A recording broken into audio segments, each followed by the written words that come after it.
When I was 17, my mom looked at me and said, "Let's find out what's going on inside your head." So I thought carefully with every question that she read, not taking it personally, being objective instead. When all was said and done, questions on 20 down from 1, the analysis had finally begun. Now I remember thinking at that very moment, when I heard the results, would I deny or would I own it? Would I accept that it's okay to be different, knowing that nothing can ever make my mind any less magnificent? So I chose to do what's best for me and see it as an opportunity for increased growth and immunity. But ADHD is so damn stigmatized that very few people ever stop to recognize, and if they did, they might be surprised to find that there are quite a few different kinds. Some don't believe it exists, others see it as all the same without discussion, while the impact on the brain can be as fatal as a concussion. Surprisingly, most don't even know what it stands for in order. The answer is attention deficit hyperactivity disorder, and if you took each word and broke it down, you'd see we've learned to swim where most would probably drown in the sea of racing thoughts, lack of focus, impulsive actions. But we're a hyperactive nation, we're a product of our making, fueled by this desire for creation. It's one of the most commonly diagnosed disorders, coast to coast, knowing no borders. But what I really wish you'd see is that having ADHD doesn't make it me. It'd be something that we're born with, but doesn't define who we are. We don't need you to tell us about it, we live with the scars. I would never belittle or discount the impact it's had my whole life through. You say they were diagnosed sus, and maybe they do, but that doesn't make it any less true. Some of us get by with steadfast dedication, others of us need a little help from medication, but if there's any indication, you could attempt to use your education to feel just a fragment of our frustration from the idea that it's a figment of our imagination. Now let me ask you this one time you're plagued with a sickness. How would you like it if I played the card of indifference and act on false pretense and throw on phrases that belittle your existence, that it's all in your head, just a bunch of nonsense? I have a feeling that you will be disheartened, so feel the lack of empathy for you we regarded.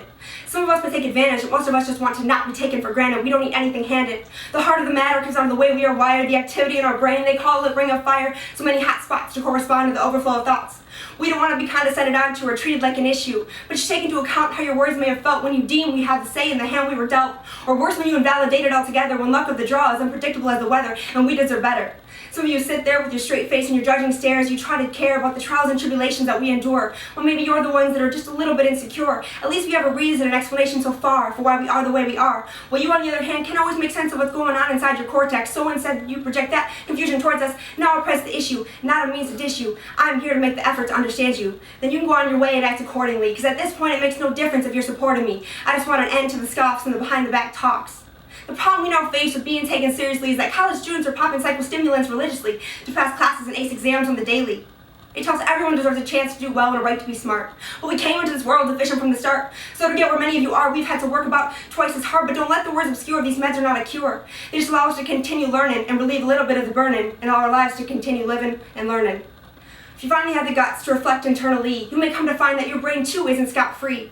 Maybe it's a little activity or maybe damage done. OCD, ADD, PTSD, depression. These things you've been told about these disorders are most often flawed and out of order. Each one has multiple forms, some more dominant than the others. Some that lie dormant, hiding under covers. But all that I wish that you would come to find and discover is that we all have brains with different patterns of one another. It's not a competition I envision, it's a simple decision. Piecing it all together with a little bit of addition. Knowledge of the process of axon and neuron, dendritically at branch on. It's all about connection and heading in the right direction.